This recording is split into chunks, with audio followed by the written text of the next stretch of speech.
আজকে আমরা espresso calibration শিখব, অথবা এসপ্রেসো সেট অথবা এসপ্রেসো ডায়াল। প্রত্যেকটা বারিস্তার এসপ্রেসো মাস্টার হতে হবে। এসপ্রেসো মাস্টার মানে কি?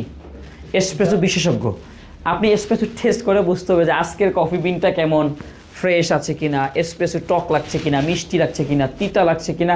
এটা একদিনে কি হবে? শিখতেই তো হয় রে ভাই, ঠিক কিনা? ওকে, সো এসপ্রেসো সেট করা অত আহামরি কঠিন কিছু না, তবে শিক্ষা একবার দেখে নেন আর প্রত্যেকটা পার্টসের নামগুলো আপনারা মুখস্থ করবেন। খুবই সহজ, বাট এগুলো অনেক ভিডিওতে আমি বারবার বলেছি, আবার এখন শুধু সেট করা। আমরা প্রথমে সিঙ্গেল এসপ্রেসো সেট করব। কি করব? আমার হাতে এটার নাম কি ভাইয়া?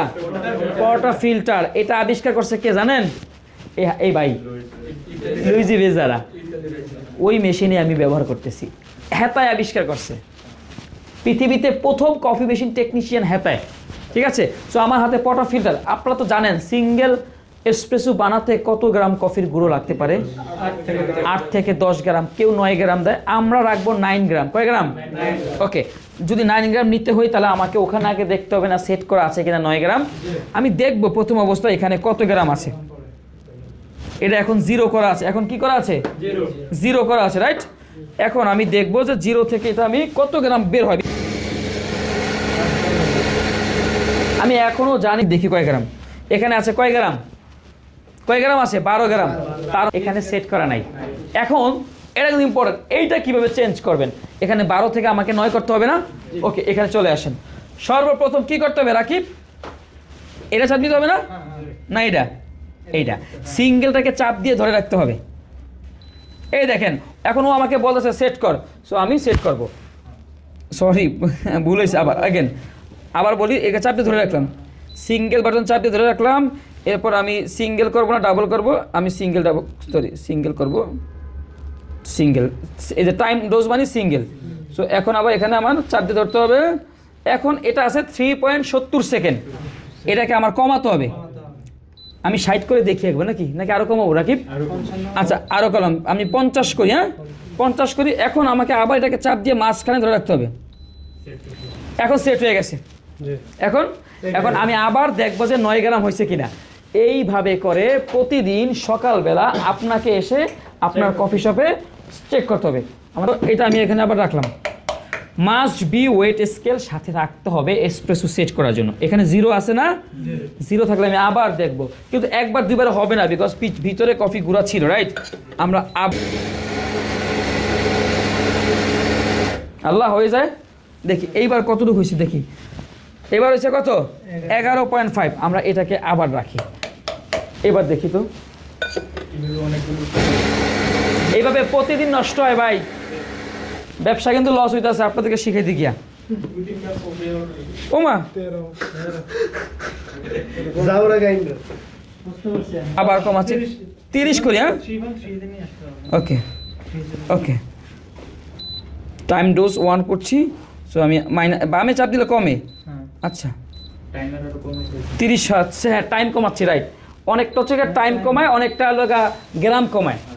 এখন এটা আবার দেখি। আল্লাহ, অনেকগুলো কফি নষ্ট হয়েছে। কিচ্ছু কফি ফালাবা না, আজকে অনেক কালকে ব্যবহার করবা। হ্যাঁ,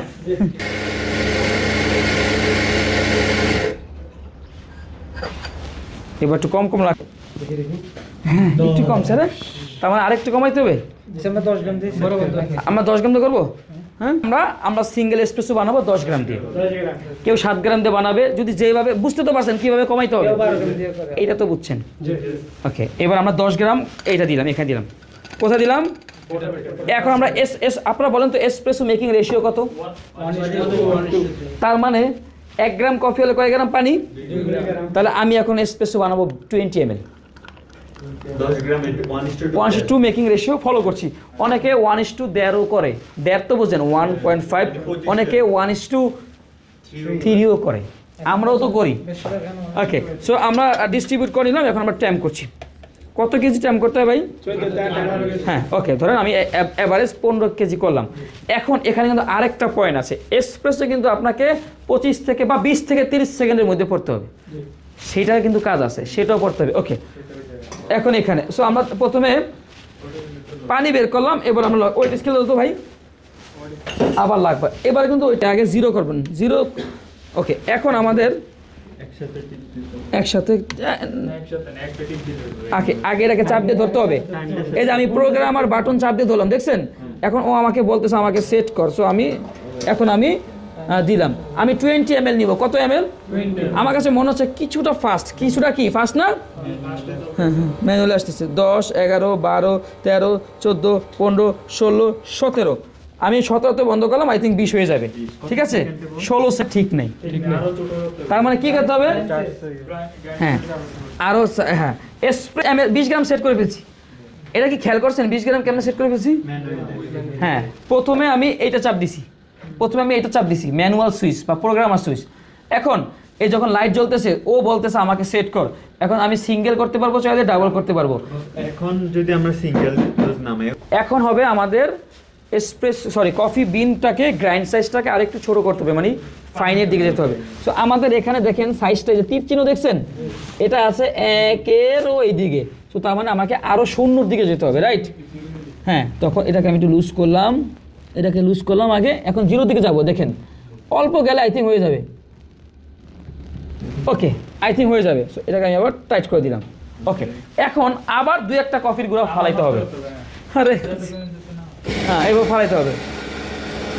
এইগুলা কেন হয় আমি বলি, আপনার যখন নতুন কফি বিন ঢুকান, আগে ব্যবহার করতেন ব্রাজিল, এখন করতেছেন কলম্বিয়া, আগে ব্যবহার করতেন, তো চেঞ্জ হলে এটা হয়।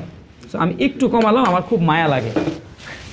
ওকে, সো আমি এবার এটাকে কমালাম, কারণ টাইমের আমাদের তাহলে এসপ্রেসো 16 সেকেন্ডে পড়া মানে আন্ডার এক্সট্রাকশন। এটা কিন্তু রেগুলার টেস্ট আসবে না, এটা টক লাগবে, পাতলা লাগবে, পানি লাগবে। আবার যদি 30 সেকেন্ডে পড়ার কথা, যদি 40 সেকেন্ডে পরে পুড়ে যাবে, বার্ন হয়ে যাবে, ওইটাকে বলে ওভার এক্সট্রাকশন। ওটা টেস্ট হবে হার্শ, আপনার গলা পুড়ে যাবে, ভাল লাগবে না, টেস্টটা ভাল লাগবে না, ঠিক না? ওকে, আমরা একই আবার দেখি। এইভাবে করে যদি এখনও না পড়ে, আবার ওরা কমাইতে হবে। আর কমাবো না, এটা আপনাকে দেখানোর জন্য। ওকে, এখন কিন্তু ওয়েট স্কেল, আমাদের একটু ডিস্ট্রিবিউট করে নিই। এই ডিস্ট্রিবিউটার কিন্তু আগে ছিল না, এগুলো পরে আবিষ্কার হয়েছে। ওকে, আমরা আবারও সেম কাজ দিলাম। অনেক সময় আবার ট্যাম্পের ওপর ডিপেন্ড করে, স্পেশাল শর্ট আগে পরে। আপনি যদি 15 গ্রামের জায়গায় যদি আপনি 15 কেজির জায়গায় যদি 10 কেজি চাপ দেন, তাহলেও হবে। এখন আমি দেখি যে কত সেকেন্ডে পরে, কতটুকু পরে আমি যে সেট করছি, সেটটা কাজ করছে কিনা তো দেখতে হবে। ওকে, 0 করলাম, দুটোই 0 একসাথে আমি 2টা চাপ দিলাম। ওকে, এবার দেখেন কত সেকেন্ডে এসপ্রেসো বের হয়। আই থিঙ্ক আগের থেকে উন্নত, দেখছেন? দেখেন, আই থিঙ্ক এইবার হয়ে গেছে মনে হয়। আল্লাহ। সো এইভাবে করে আপনাকে প্রতিদিন লাগবে না, সকালবেলা এভাবে চেক করবেন, এসপ্রেসো শট ডায়াল করবেন, এবং প্রতিদিন এসপ্রেসো খাবেন। এসপ্রেসো খেয়ে বুঝতে হবে যে আপনার টেস্ট 20। ইয়েস, আত্তালি কই? Yes, stop. হ্যাঁ, ঠিক আছে। তার মানে আমার এসপ্রেসো শেষ হয়ে গেছে, দেখেন। ঠিক আছে, 22 সেকেন্ড বা 23 সেকেন্ডে পড়েছে, আর 20 ml, পারফেক্ট সেট হয়ে গেছে। এখন সিঙ্গেল যদি পারেন, ডাবল এসপ্রেসো সেট করতে পারবেন না? আচ্ছা, একজনকে দিয়ে করাবো, কে করতে পারবে? না তোমাকে না, আরেকজন এখান থেকে কে? হ্যাঁ, আচ্ছা তুমি করো। তুমি 18 গ্রাম থেকে 36 ml বের করো। না, আমরা 18 গ্রাম থেকে 40, এটা আমার ব্যক্তিগত নিয়ম, বাট নিয়ম কি 36, তুমি 40-এ বের করবা, তাহলে তোমাকে 36-এর সময় বন্ধ করে দিতে হবে। 36 সেকেন্ডের সময় ম্যানুয়াল দিয়ে দিব। হ্যাঁ, আমি দেখাই দিচ্ছি। ওকে, করো। আসো, আগে মেপে নিও কত গ্রাম পড়তেছে। আমি পিছিয়ে দেখো। হ্যাঁ, ওকে। সো এসপ্রেসো ক্যালিব্রেশন খুব বেশি গুরুত্বপূর্ণ এই কারণ হচ্ছে যে আপনি যদি কফির পরিপূর্ণ টেস্টের কনসিস্টেন্সি বজায় রাখতে চান, তাহলে এসপ্রেসো ক্যালিব্রেশন পাবে। এসপ্রেসো ক্যালিব্রেশন না থাকলে এক কাপ ভালো কফি আপনার থেকে আশা করা যায় না। এটা কফি শপের দায়িত্ব। সো সঠিকভাবে এক্সট্রাকশন করতে হবে। যেমন ভুল ক্যালিব্রেশন করলে কি হয়, আন্ডার এক্সট্রাক্টেড হয়ে যায়, যেটা দেখালাম হয়ে যায়, সেটাকে বলা হয় আন্ডার এক্সট্রাকশন। আর ও পুরা স্বাদ, সেটা সঠিক ক্যালিব্রেশনের মাধ্যমে ব্যালেন্স করতে হয়। এবং কফি বিনের পরিপূর্ণ স্বাদ যদি বের করতে চান, তাহলে অবশ্যই ভালো মানের বিন ব্যবহার করলে ক্যালিব্রেশন ছাড়া এই ফ্লেভার কোনোভাবে পাওয়া সম্ভব না। মানে এরপরও কাস্টমারের স্যাটিসফ্যাকশন বিষয় করে। একই মানের যদি কফি প্রতিনিয়ত কাস্টমার পায়, তাহলে কি হবে, থাকে না। আমরা অনেক দরকার, এই জন্য ভালো স্বাদের জন্য একই মান খুবই গুরুত্বপূর্ণ ভূমিকা পালন করে। টিএস শব্দ ইউজ করো। আগে ম্যানুয়ালি চাপ দাও। টাইমিং অন করব না না না হ্যাঁ হইছে এখন ডাবলটা চাপ দাও, ডাবলটা দাও ছেড়ে দাও। এবার তুমি 36 হলে বন্ধ করবা, তার মানে এটা 40 সেকেন্ডে গিয়ে থামবো। হ্যাঁ, এটাও কি একটু তাড়াতাড়ি পড়ে? কত গ্রাম পড়ে এটা? এটা ডাবল শট কত গ্রাম? 20 গ্রাম তাড়াতাড়ি পড়তে। ও মানে তো 24 সেকেন্ডে পড়ছে তুমি কি নিজে বন্ধ করে দিছো? না